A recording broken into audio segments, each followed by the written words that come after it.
Fala pessoal! Beleza? Sejam muito bem-vindos ao canal Arquivo da Bola.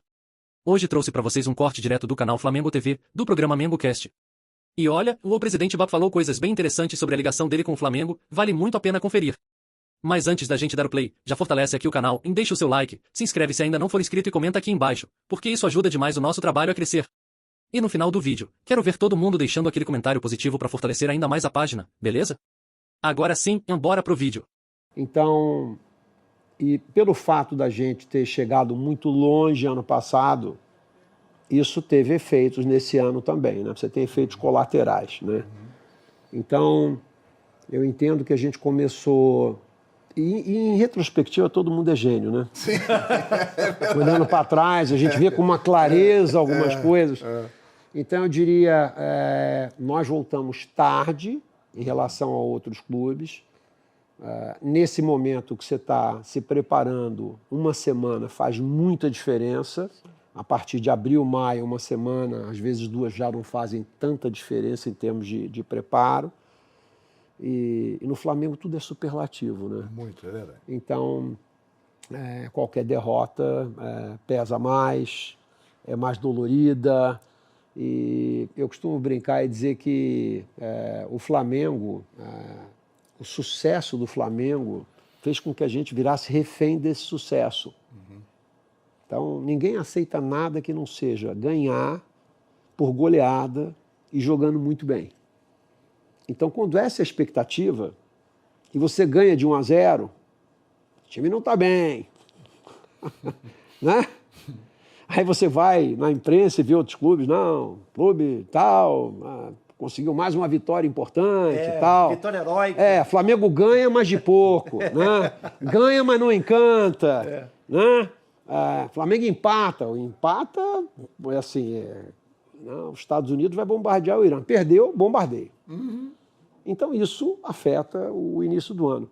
Mas eu te diria, João, que a gente está num momento bom agora. O que a gente devia corrigir, a gente corrigiu. Eu vejo que, em relação a essa expectativa que a gente está falando, já não tem um gap tão grande entre a expectativa do torcedor e do que a gente tem performado. Então, eu diria que o saldo até agora tem sido positivo. Tem o início de trabalho do Leonardo Jardim, né, que é muito positivo e acho que vai nesse caminho de tudo no Flamengo é superlativo. São 5 jogos, não tem derrota. E aí eu até brinquei aqui no último pré-jogo, eu falei, olha, eu vou trazer uma opinião impopular.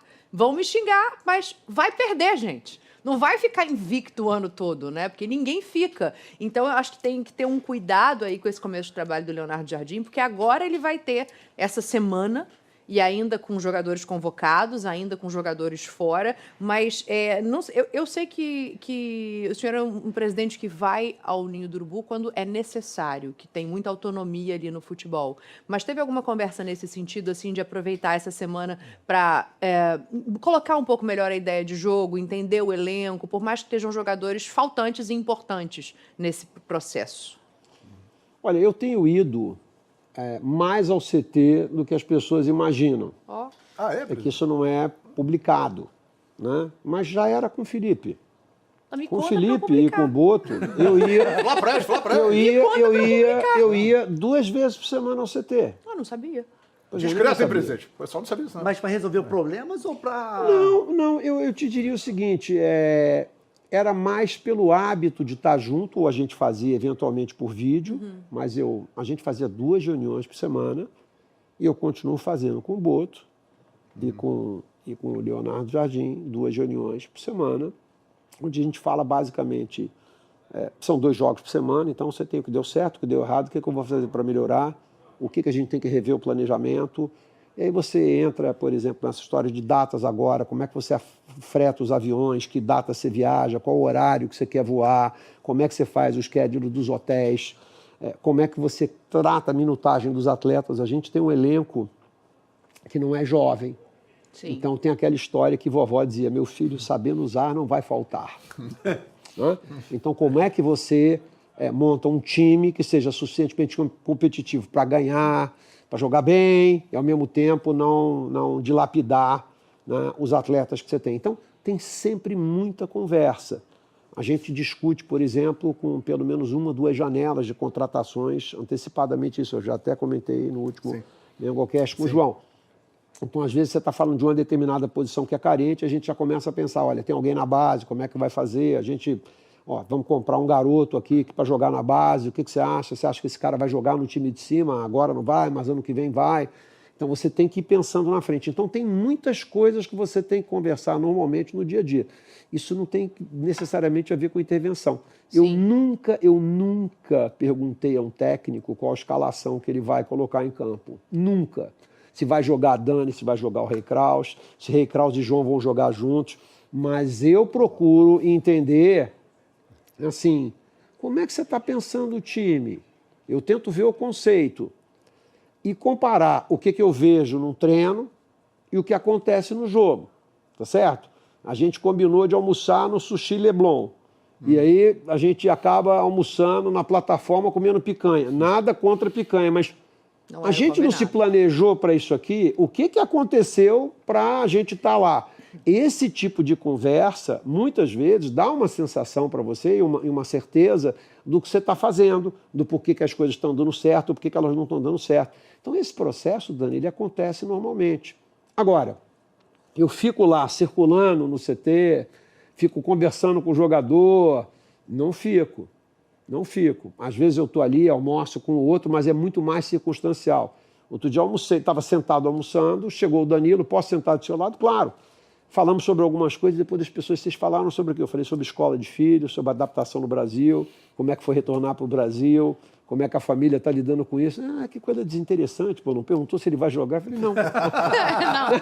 Mais ou menos assim, pô, você é um idiota, você sentou do lado do Danilo, almoçou com ele e foi perguntar essas bobagens. Logo o cara que ajuda taticamente, né? Quase um auxiliar já. Que merda de almoço é esse, pô? Isso não tem nenhum interesse, isso. Mas eu estava lá e tivemos uma conversa assim como... E ele é bom de papo, né? Não, e ele é um cara, eu vejo assim, o Danilo, ele tem um preparo para além das 4 linhas. Eu vejo o Danilo, se ele tiver interesse, ele vai ser um grande dirigente. Eu entendo que ele venha a ser um grande dirigente. Eu acho que ele tem a consciência, inclusive do que ele não sabe, do que não conhece, que é importante, né? Sim. A gente saber o que não sabe, às vezes parece óbvio, mas algumas pessoas não sabem.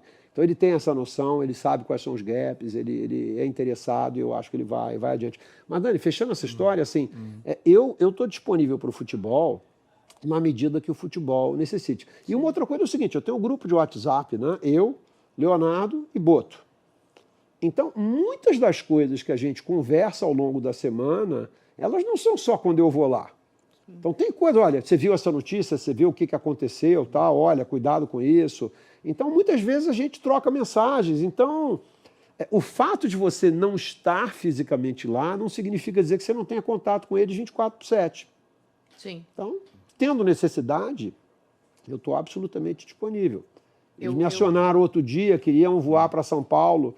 Olha, a Gol está marcando o voo para 4h15 da tarde. Pelo planejamento da gente, a gente quer chegar às 9 horas da noite em São Paulo. Fala lá com teus amigos da Gol. Falamos, conseguimos mudar o voo para 8 da noite. Então, esse tipo de conversa, não precisava estar no centro de treinamento para eles cuidarem disso. Claro. Né? Como é que funciona assim? Porque a minha percepção é que parece que o Flamengo é o único clube que você tem que vencer e jogar bem. Não se tolera vencer e jogar mal. Tem os clubes que tem essa coisa de vencemos heroicamente, 1-0, jogando mal pra caramba. Como é que foi essa conversa? Eu fico pensando como é que foi essa conversa com o Leonardo Jardim. Leonardo Jardim, olha só, aqui no Flamengo tem que vencer e tem que jogar bem. E como é que ele recebeu isso? Eu acho que quando um técnico desse tamanho vem para cá, ele tem uma noção do manicômio que ele está se metendo.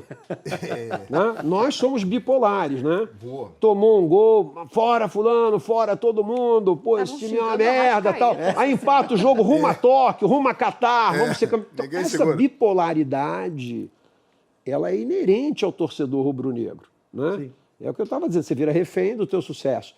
Né? Então, o Leonardo tem uma visão disso e ele tem uma forma muito estruturada de analisar o jogo em relação ao resultado, em relação ao que era proposto, o que deu certo e não deu certo, por que a gente ganhou. Isso é uma coisa muito importante que poucos técnicos têm. Quando você ganha, normalmente parece que está tudo bem. Nem sempre quando você ganha está tudo certo. E nem sempre quando você perde está tudo errado. Tá certo? Então, nós temos uma forma de trabalhar, e eu busco muito isso, e isso está funcionando muito com ele, eu busco saber se ele entende, se ele tem convicção do porquê que ele ganhou, porque quando você tem convicção do porquê que você ganhou, do porquê que você perdeu, você vai fazer melhor no próximo jogo. Sim. Então, isso está sendo um prazer trabalhar com ele nesse sentido. E ele também tem um padrão de exigência alto. Ele tem um padrão de exigência alto para com o trabalho dele, para com os atletas. Então, o que eu tenho aprendido com o tempo é o seguinte, não podemos ter um treinador no Flamengo que não tenha um padrão pessoal altíssimo também. Se ele tiver um padrão mais ou menos, achar que ganhar de 1-0 tá bom, e tem alguns técnicos que são assim, mais pragmáticos, vamos dizer, você acaba que não tem aquela liga com a torcida, né? Então o cara até é um técnico vencedor, campeão, mas você fala, mas aqui eu não quero não, aqui não cruza com o nosso DNA. Ele tem então coisas o treinador sabe disso também. Ele tem coisas de Jorge Jesus? Tem. Tem? Quais são as semelhanças que você vê, presidente? Assim? Eu vejo... eles vêm de uma escola parecida, né? Do Vitor lá, do grande professor português, de todos esses caras, né? Que o primeiro cara foi o Mourinho, todos eles têm uma certa inspiração nessa coisa da transição mais rápida, de você ter sistemas de ataque, de defesa, do time mais compacto, que são parecidas, né? São parecidas, são formas parecidas de você lidar. E tem um traço pessoal que é de querer vencer. Né? O Jesus queria vencer a qualquer preço, o Leonardo também quer. Então, o jogo é em casa ou fora. O cara quer ganhar, isso é importante.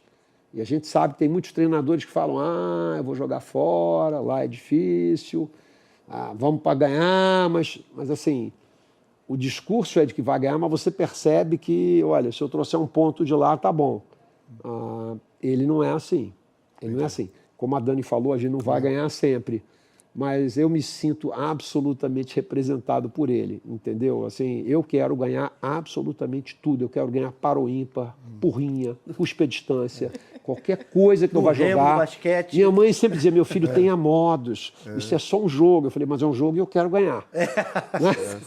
É um jogo. Então, mas eu acho que isso tem muito a ver com o rubro-negro, não é isso? Vencer, então, vencer está no hino da gente. No hino, então, quando você tem um técnico que quer vencer, você está mais próximo de vencer do que de empatar, ou eventualmente de perder mais. Né? Então, eu vejo assim, tem muito da personalidade, sabe, João, diante dessa pergunta.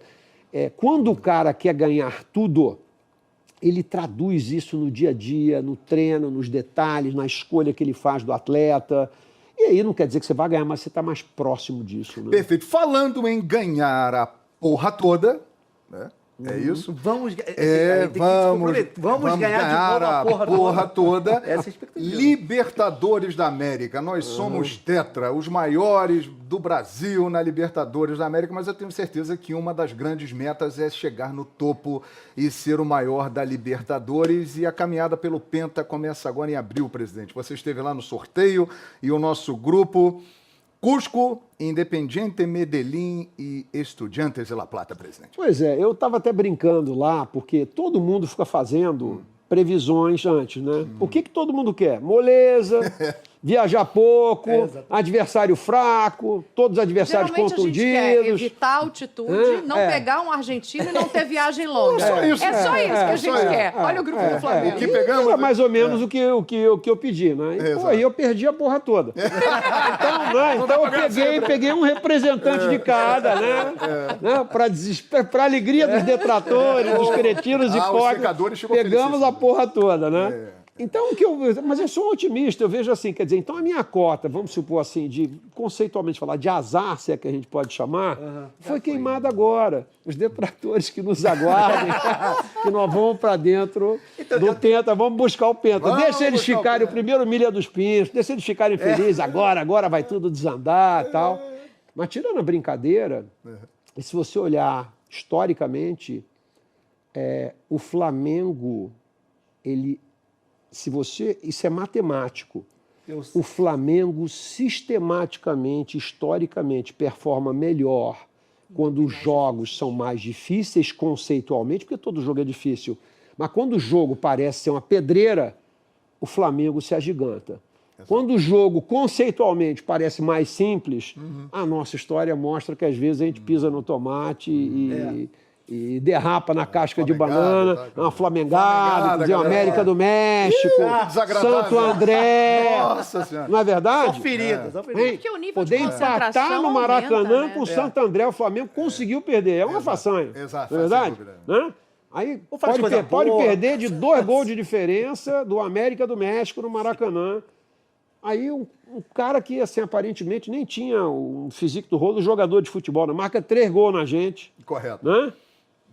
E aí é o seguinte, então é o que o João falou, algumas flamengadas. Então, o que eu vejo é assim, pelo menos a gente está de guarda alta, a gente sabe das dificuldades, a gente respeita os adversários e a gente já deixou essa alegria para todos os nossos adversários aí na largada, né? É bom porque depois, quando eles ficam putos, é mais gostoso pra gente. Eu vou falar, porra, os caras foram na altitude, foram na Argentina, foram longe pra cacete.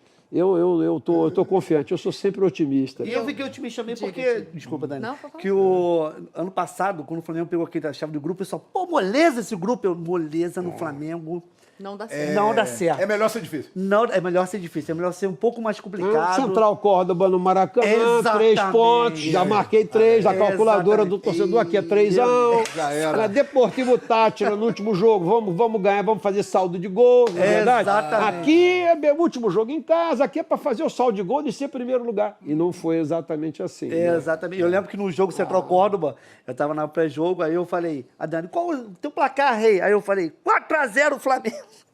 Quando acabou o jogo, só recebi assim no meu Instagram, assim. Aí, a tua brincadeirinha aí, ó. Quem foi que mandou essa mensagem? Várias pessoas mandaram. Várias pessoas. Nós somos conectados. Corta pro Claro. Deportivo Táchira, opa, eu opa. ajoelhada na cadeira, rezando no Maracanã. Mas eu acho que tem um ponto que a gente tem que enaltecer, e quando o trabalho é bem feito, ele tem que ser enaltecido, que é a logística do Flamengo e como ela facilita a vida do atleta, mesmo num grupo difícil, mesmo num grupo com viagem longa, né? Se a gente pega os voos de carreira, não tem voo direto para Cusco, não tem voo simples para Medellín, que é um lugar chato de chegar. Como é que está montada essa logística, presidente? É tudo voo fretado, tudo já organizado para facilitar ida, vinda, poupar tempo de atleta? Como é que está isso?